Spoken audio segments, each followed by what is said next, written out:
사랑하는 성도 여러분, 오늘 우리가 본 마태복음 16장 13절에서 20절은 아마 전 성경, 제가 약간 좀 말을 과하게 덮인다면 가장 중요한 본문이 있는 부분입니다.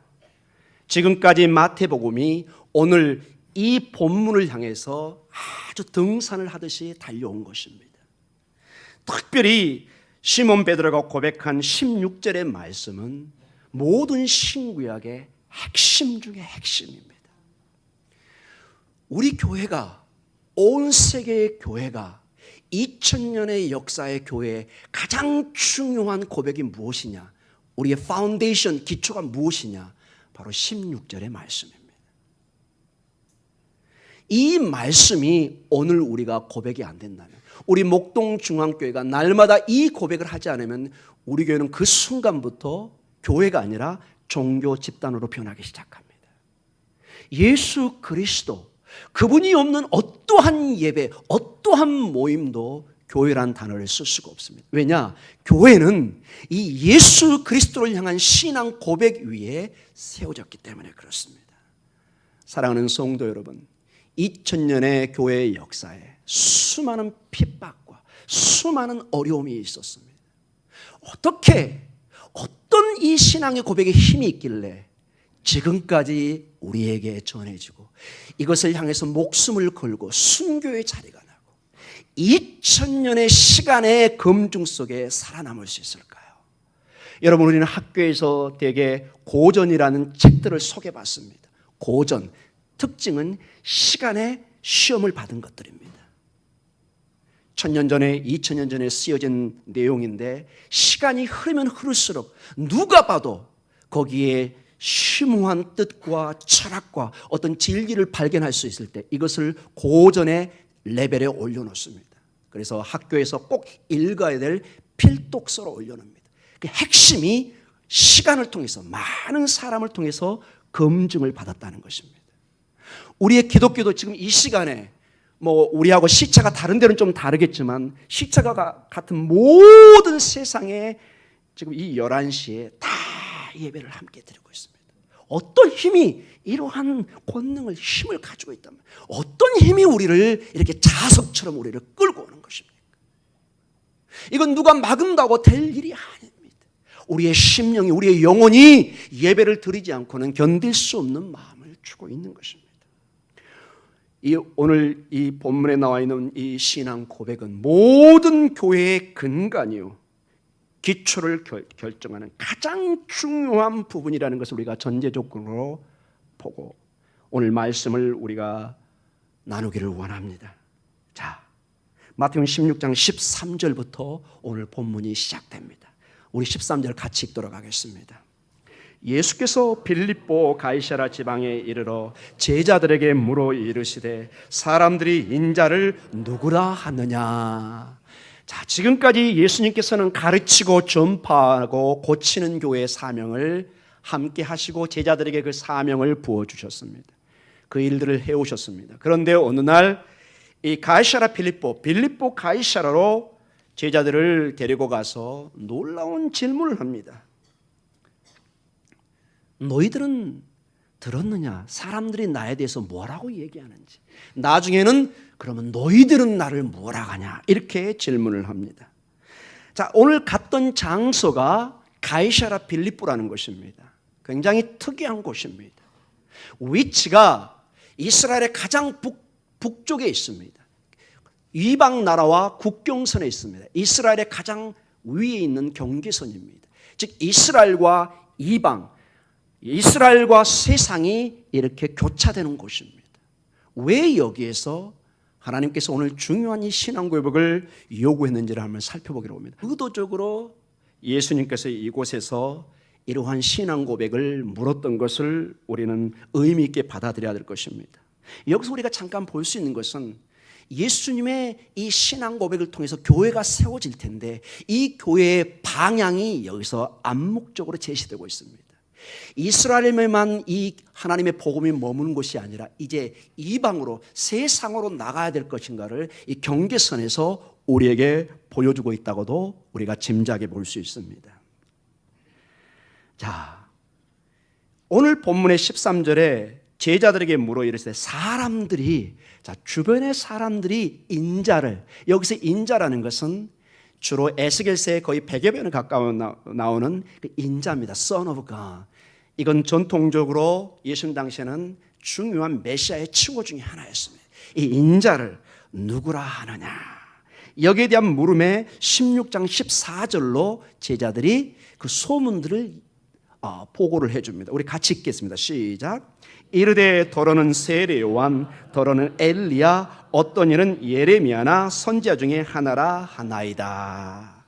자, 세례 요한은 여러분 14장 2절에 이미 마태복음 볼 때 헤롯 안티파스가 예수님의 사역을 보고 깜짝 놀랍니다.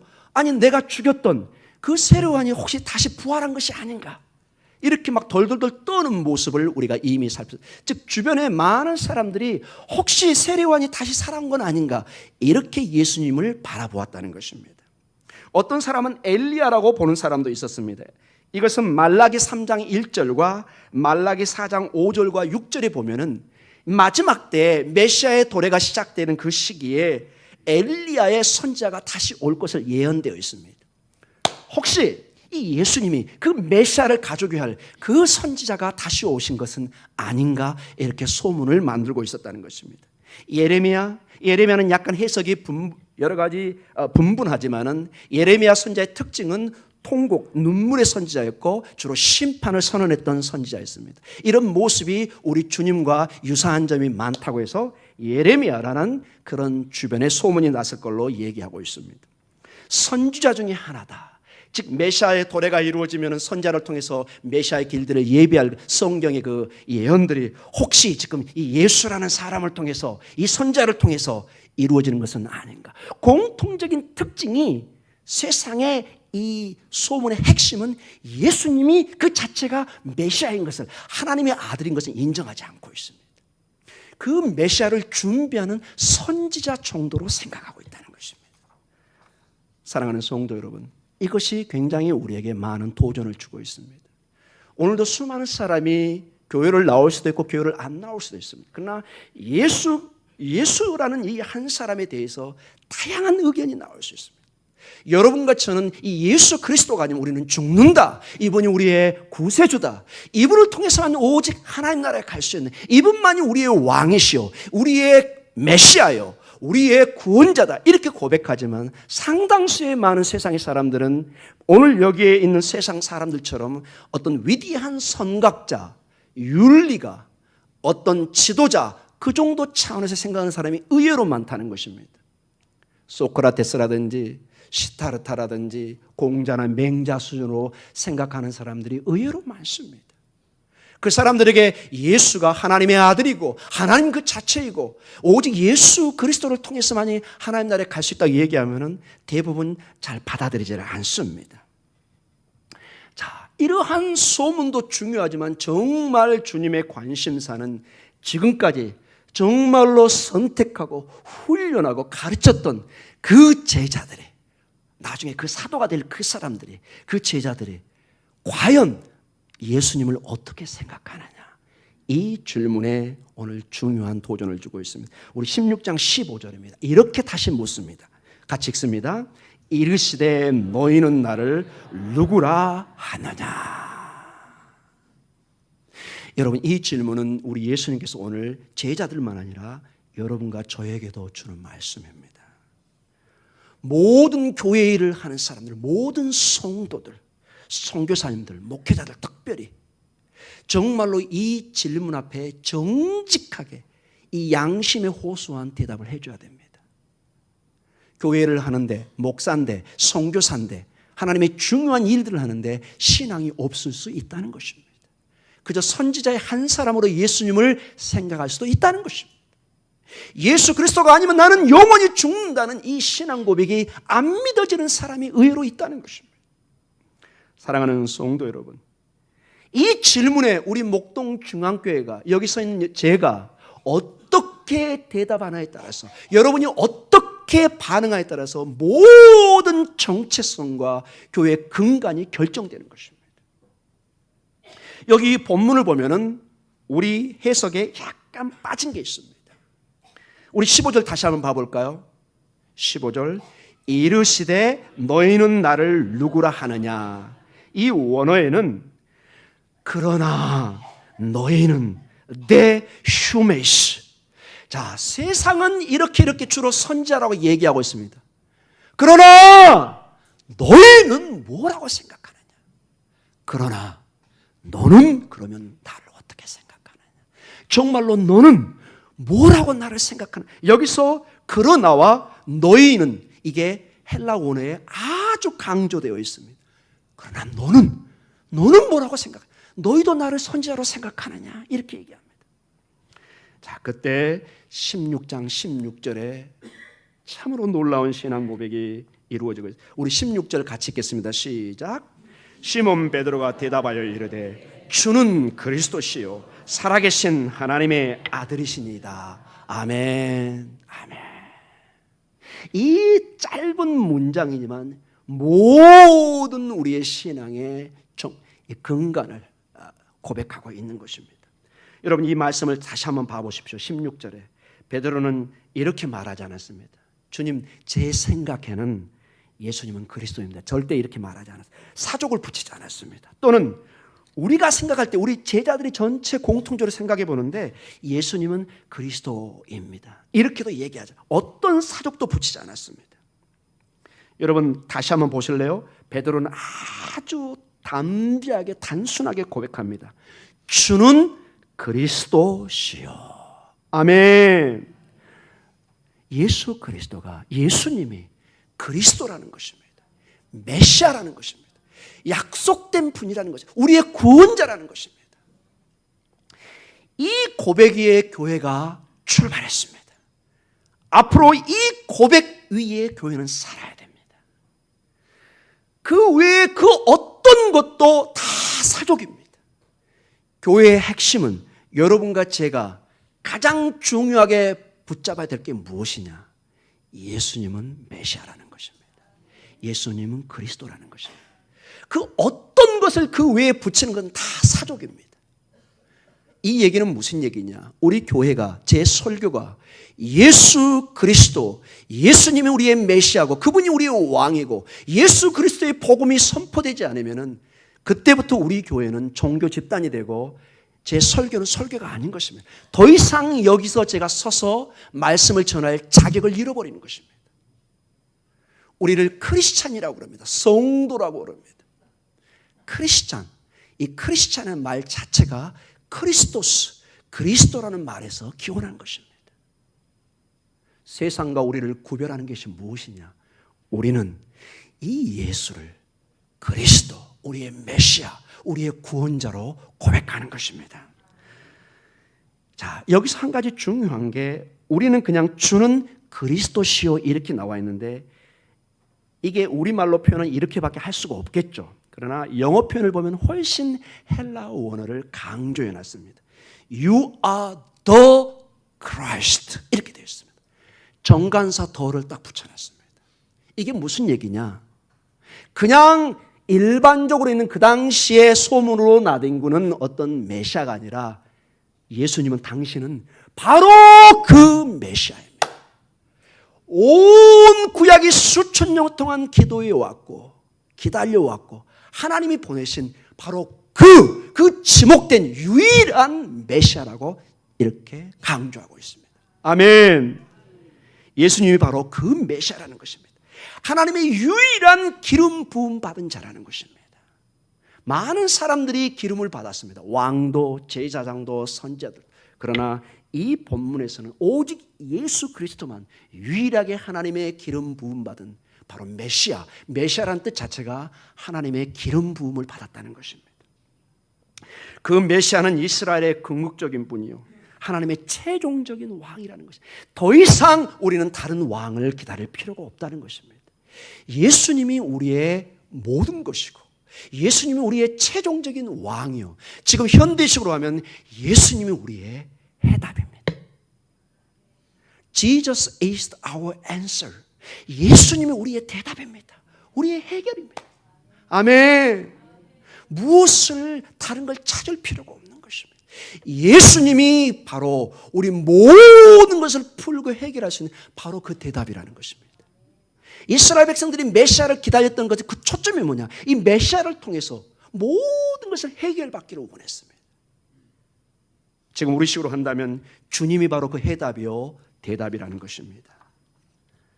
그리고 계속해서 주는 그리스도요 살아계신 하나님의 아들이라고 얘기하고 있습니다.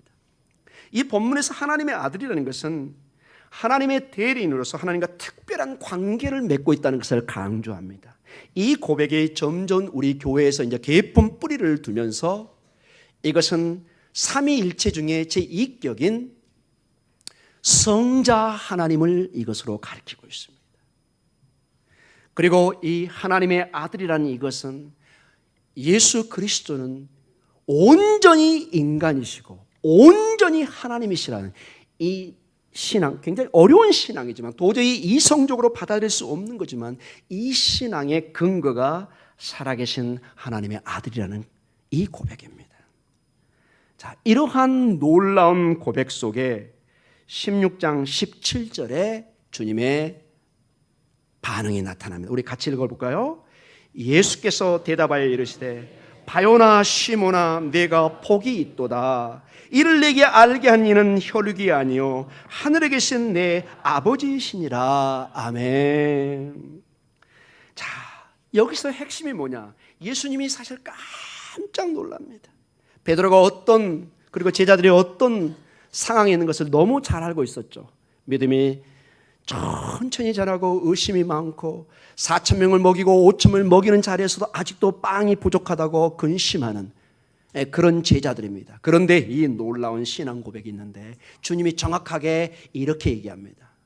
시몬아, 너의 그 놀라운 신앙 고백은 너에게서 기원한 것이 아니라 하늘에 계신 아버지 하나님께로 기원한 것이다.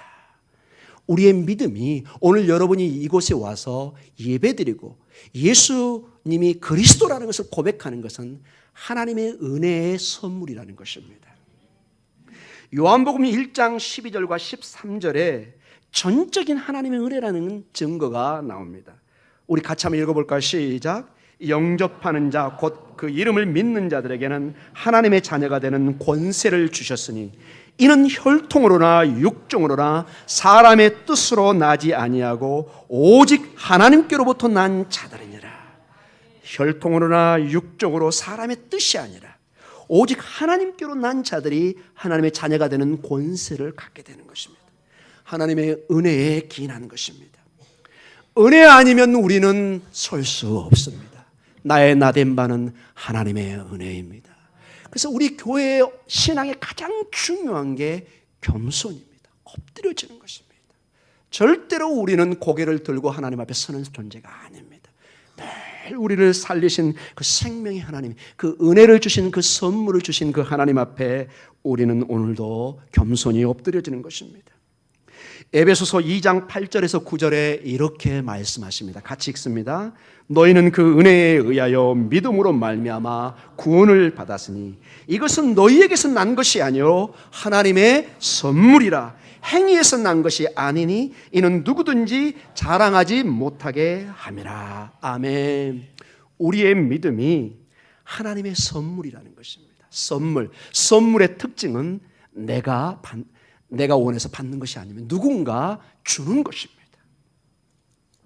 자, 이러한 놀라운 고백 속에 하나님의 칭찬 속에 그 유명한 16장 18절의 고백에 있습니다. 오늘 가장 중요하고 어려운 본문 중에 하나입니다. 우리 18절 같이 읽습니다. 시작. 또 내가 네게 이르노니 너는 베드로라. 내가 이 반석 위에 내 교회를 세우리니 음부의 권세가 이기지 못하리라. 아멘. 여러분이 조금만 좀 열심을 가지고 주석이나 이 책을 보면 이 본문이 얼마나 토론이 많이 되고 어려운 본문인가를 익히 알 것입니다. 이 본문을 가지고 로마 카톨릭과 천주교와 우리 개신교가 해석을 크게 달리합니다. 참고적으로 이 천주교의 교황권과 베드로의 교황권이 이 본문을 근거하고 있습니다. 핵심 본문입니다. 과연 그러면 이 본문을 우리는 어떻게 다뤄야 될까요? 저는 정확하게 이 본문을 보고 다른 성경 같이 비추어서 무작정 천주교는 틀렸고 우리만 맞는다. 저는 그런 해석을 하고 싶지는 않습니다. 그것을 무식하다고 그럽니다. 그거는. 오늘 본문을 가지고 정확하게 어떻게 우리가 의견을 달리하고 있는 성경적 근거를 제가 세 가지를 들어서 대기를 원합니다. 여러분이 들으시고 우리 개신교가 우리 개혁주의 성경을 가지고 있는 의견을 가지고 있는 저희들이 어떻게 이 본문을 해석하고 있는가를 참고해 주시면 감사하겠습니다. 먼저 17절에 여러분 원래 베드로의 이름은 뭐죠? 17절에 바요나 시몬이라고 됩니다. 이게 여러분 바요나가 무슨 뜻이냐? 발에서 왔습니다. 따라볼까요? 바르. 이게 아람어로 아들이란 뜻입니다. 즉 요나의 아들 시몬이란 뜻입니다.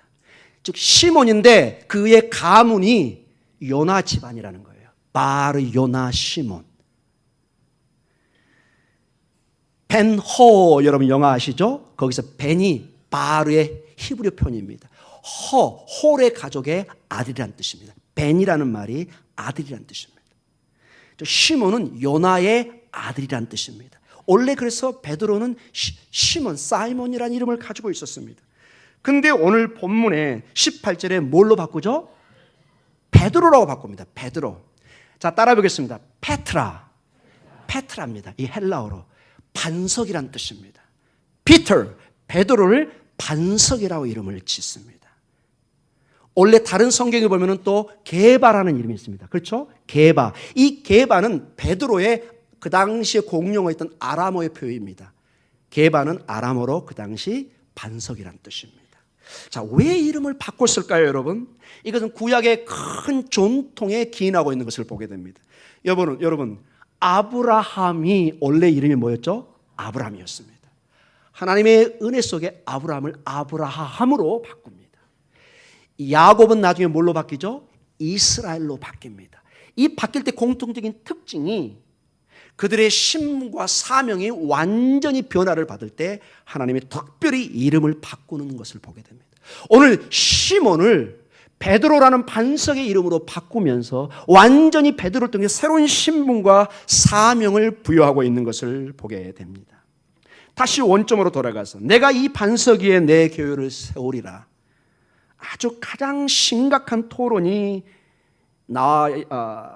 되고 있는 부분이고 결코 쉽게 해석할 수 있는 본문은 아닙니다.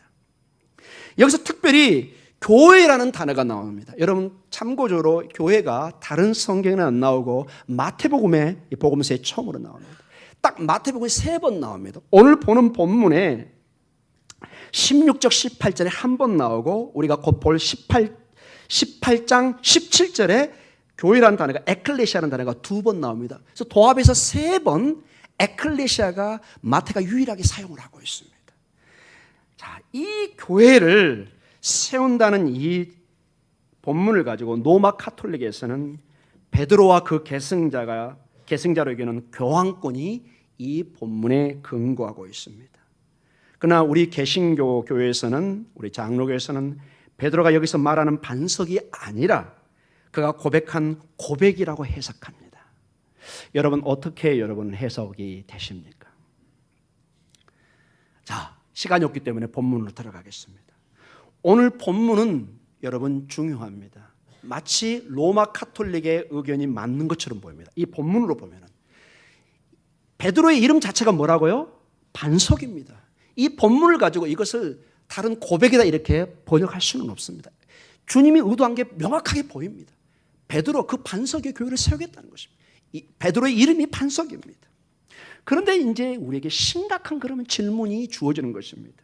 그러면 베드로가 최초의 교황이고 교회는 베드로를 기초해서 세워졌다는 말입니까? 그러면 이걸 그럼 우리가 받아들여야 되는 것입니까? 베드로가 최초의 교황입니까? 그리고 오직 교회는 베드로의 이 반석 위에서 세워진 것입니까? 이런 어려운 본문이 있을 때는 우리는 반드시 성경의 다른 본문에서 어떻게 해석하는가를 반드시 비교해서 조화와 비교를 해봐야 돼요. 그래야 성경을 바로 해석할 수가 있습니다.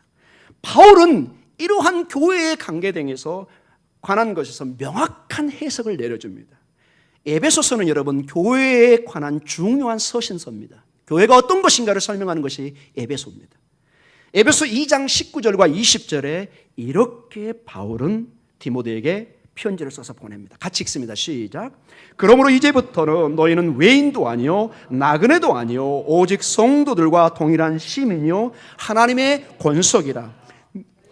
너희는 사도들과 선지자들의 터 위에 세우심을 입은 자라. 그리스도 예수께서 친히 모퉁이 돌이 되셨느니라. 아멘. 자, 성도 교회를 설명하는데 너희는 사도들과 선지자들의 터 위에 세우심을 입었다고 합니다. 자, 근데 여러분, 우리 목사님 20절을 다시 한번 보여주시기 바랍니다. 에베소 2장 20절. 여기 보면은 사도 뭐라고 나오죠? 들, 선지자들 복수형입니다. 단수가 아닙니다. 교회는 사도들과 선지자들과, 즉 이 얘기는 베드로는 선지자 중에 한 사람입니다.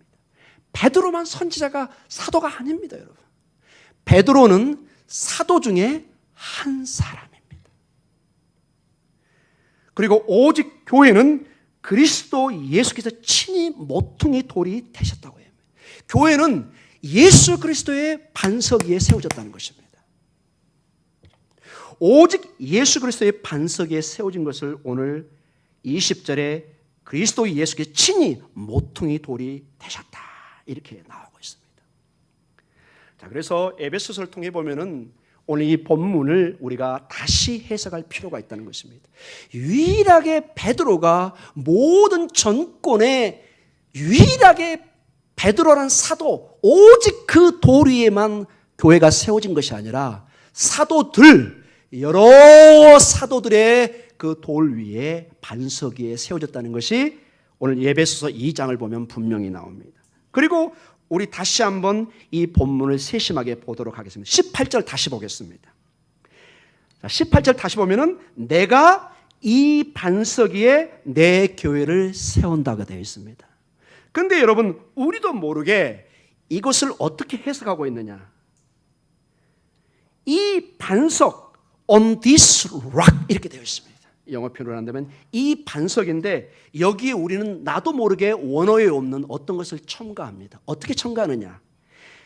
오직 이 반석 위에, 오직이라는 단어를 나도 모르게 넣어놔버립니다. 오직 베드로의 반석 위에 이 교회를 세울 것이다. 그런데 헬라어 원어에는 그 말이 전혀 없습니다. 그저 하나의 반석입니다. 우리도 모르게 선입감을 가지고 여기에 어떤 것을, 원어에도 없는 것을 집어넣는 것입니다. 결론적으로 다시 한번 해석하는데 베드로는 그 이름처럼 하나의 반석입니다. 맞죠? 베드로 이름이 반석인 건 확실하죠? 아멘입니까? 아멘입니다. 그러나 하나의 반석이에요. 그것만이 반석이 아니라는 거예요. 다른 사도들의 반석도 있다는 것입니다. 그리고 그 반석 위에 교회를 세우셨습니다. 그러나 우리가 주의 깊게 살피고 알아야 하는 내용은 베드로가 교회의 유일한 기초를 세우는 반석은 아니라는 것입니다. 베드로가 반석이라는 걸 절대로는 부인하지 않습니다. 로마 가톨릭 우리는 존중합니다. 절대로 그냥 비판하지 않습니다. 그러나 성경 전체적으로 볼 때 오직 베드로만이 반석이다, 이거는 무리한 해석인 것을 분명히 알 수 있습니다. 베드로와 함께 다른 많은 사도들과 선지자들의 반석과 그 위에 교회가 세워졌다는 것입니다. 아멘. 여러분, 교회는 저 혼자 세우지 않습니다. 여러분 혼자 세우지 않습니다. 우리 장로님 혼자 세우지 않습니다. 우리가 세우는 것입니다. 우리 전체 공동체입니다. 아멘. 그 누구도 혼자, 교회 혼자 세우는 것이 아니라는 것입니다. 그들과 함께 주님께서 천국의 열쇠를 주셨다고 말씀하고 계십니다. 오늘 16장 19절을 다시 한번 읽어보도록 하겠습니다. 내가 천국 열쇠를 내게 주리니 내가 땅에서 무엇인지 매면 하늘에서 매일 것이요 내가 땅에서 무엇인지 풀면 하늘에서도 풀리다 하시고. 아멘. 자, 천국의 열쇠를 줬습니다. 가톨릭에서는 이 베드로가 천국 키를 가지고 있다. 이 교황권의 이 힘이, 이 천국의 키, 이 힘을, 음부가 함부로 할 수 없는 이 권능을 받았다고 하기 때문에 교황이 가장 큰 힘을 가지고 있습니다. 그런데 성경의 여기저기를 보면은 절대로 베드로 혼자 이 천국의 키를 독점하지 않습니다. 다른 사도들이 함께 나눕니다. 한 근거로 요한복음 20장 22절에서 23절을 같이 보도록 하겠습니다. 같이 읽습니다. 이 말씀을 하시고 그들을 향하서 숨을 내쉬며 이르시되 성령을 받으라. 너희가 누구의 죄든지 사하면 사하질 것이요 누구의 죄든지 그대로 두면 그대로 있으리라 하시니라. 자, 23절은 오늘 19절 내용과 굉장히 유사합니다. 그 권세를 주셨는데 사도 너희들 복수형입니다. 절대로 베드로만 다시 불러서 이렇게 주는 것이 아니라 전체 사도들에게 이 천국의 열쇠의 권세를 주고 있는 것입니다. 그런데 놀랍게도 여러분, 이 천국의 열쇠의 권세가 나중에는 교회와 성도들 전체에게 주어지고 있습니다. 마태복음 18장 18절과 19절에 이렇게 나와 있습니다. 같이 한번 읽어볼까요? 시작. 진실로 너희에게 이르노니 무엇인지 너희가 땅에서 매면 하늘에서 매일 것이요 무엇인지 땅에서 풀면 하늘에서 풀리리라. 진실로 다시 너희에게 이르노니 너희 중에 두 사람이 땅에서 합심하여 무엇인지 구하면 하늘에 계신 네 아버지께서 그들을 위하여 이루게 하시리라. 너희에게 다 복성입니다. 교회 우리 성도들에게 여기 보았습니다. 18절은 너희가 땅에서 매면 하늘에서 매일 것이요 무엇인 땅에서 풀면 하늘에서 풀리라. 오늘 본문의 내용과 19절과 너무 유사합니다. 절대로 베드로 혼자를 딱 집어서 다시 마태복음 18장에 말하지 않고 있습니다. 이 본문을 18장에 가서 재해석을 하고 있는데 너희들 교회 전체 성도들의 권세로 주고 있습니다. 그래서 이 본문은 교황권을 만드는 근거 본문이 아니라 교회가 이 땅에서 예수님의 이름으로 권능을 나타낼 것을 말씀해 주고 있다는 것입니다. 자, 사랑하는 성도 여러분, 세 번째로 이 본문에 대한 여러분 다시 한번 봐보세요. 18절, 16장 18절을 다시 한번 봐보십시오. 내가 이 반석 위에 내 교회를 세우라. 우리 다시 한번 읽어보겠습니다. 시작. 내가 이 반석 위에 내 교회를 세우리니. 자, 이 문장의 주어가 누굽니까? 주어. 나입니다. 내가. 여기서 내가는 누구죠? 확실합니까 여러분? 베드로가 아닙니다. 여러분 이 문장의 주어가 예수님입니다. 예수님이 교회를 세우겠다고 합니다. 베드로가 세우는 게 아니라는 것입니다. 이 문장의 주어를 우리가 자세히 보면은 교회를 세우시는 분은 살아계신 예수님 그 자신이 교회를 세우겠다고 얘기합니다. 이 본문을 자세히 보면 베드로가 다른 사람들이 교회를 세우는 것이 아니라 예수님께서 그리스도의 중심의 신앙을 가진 제자들을 이용하셔서 즉 베드로와 같은 그리스도 중심의 신앙을 가진 사람들의 그 돌들을 사용하셔서 교회를 세운다는 것입니다. 베드로는 이 교회 건물을 세우는 한 벽돌이라는 것입니다. 여러분도 그 한 벽돌입니다. 이 벽돌이 모아져서 나중에 보니까 큰 교회 건물을 이루고 있는 것입니다. 아멘. 이것이 주님이 말씀하고 있는 뜻이라는 것입니다. 무텐 에클레시아, 나의 교회라고 부릅니다. 사랑하는 성도 여러분, 반드시 우리 교회가 명심해야 될 것, 이 교회는 누구의 소속도 될 수가 없습니다. 자금의 한국교회 교회 문제 때문에 분쟁이 일어나고 어떤 여러 가지가 있는데 그건 굉장히 서글프고 아쉬운 문제입니다. 교회에서는 그 누구도 소유권을, 재산권을, 어떤 정권을 휘두르서는 이게 용납이 안 됩니다. 주님이 무텐 에클레시아, 나의 교회를 내가 세우겠다고 말씀하십니다. 교회는 예수님의 소유입니다. 아멘. 교회는 예수님의 소유입니다. 이 예수 그리스도를 중심으로 우리는 이 신앙 고백으로 뭉친 하나의 벽돌들입니다. 이 교회를 절대로 우리가 사유화시킬 수는 없는 것입니다. 오직 교회는 이 예수 그리스도를 전하는 사명을 충실히 감당해야 될 것입니다. 이제 결론적으로 말씀을 마치겠습니다. 오늘 핵심이 주는 그리스도라는 것입니다. 이 신앙 고백 위에 모든 교회의 건물들이 지어왔습니다. 영적인 건물들이. 교회가 그 핍박 속에서 이김을 얻었습니다. 그 힘이 뭘까요? 왜 예수가 그리스도라는 것이 그토록 힘을 가지고 그렇게 핍박과 순교의 피가 흘른데도 사람이 두려워하지 않고 목숨을 걸면서까지 신앙을 지켜왔을까요? 사랑하는 성도님, 이 신앙 고백에는 어마어마한 힘이 있습니다. 음부의 권세도 할 수 없는 죽음을 이겨낼 힘을 가지고 있습니다. 우리가 땅에서 멀면 하늘에서 매이고 땅에서 풀면 하늘에서 풀리는 그 힘을 가지고 있습니다. 왜냐? 그리스도가, 예수가 그리스도라는 것은 예수님이 왕이라는 것입니다. 사랑하는 성도 여러분, 예수님이 왕이라는 것을 한번 고백해 보세요. 따라해 보겠습니다. 예수님이 왕이시다. 사랑하는 성도 여러분, 이 얘기는 통치하신다는 것입니다. 여러분, 세상에서도 한 나라의 왕이 나와 함께하고 내 힘이 된다면 무엇이 두렵겠습니까? 여러분, 길거리 가다가 경찰 한 사람은 잡힌다고 여러분 두렵겠습니까? 우습게 보입니다, 여러분. 왜? 물론 부정적인 의미도 사용할 수 있겠지만 긍정적인 의미에서 정말로 한 나라의 왕이, 대통령이 나를 도와준다면 무엇이 두렵겠습니까? 사랑하는 성도들, 이것을 우리의 신앙으로 한번 적용해 보십시오. 하나님이, 예수 그리스도가 우리의 왕이실 때 무엇이 두렵겠습니까? 그분이 나를 통치하시고 하늘의 권세를 주시고 죽음까지도 이길 수 있는 권세를 교회에게, 여러분과 저에게 주셨는데 무엇이 우리를 두렵게 하십니까?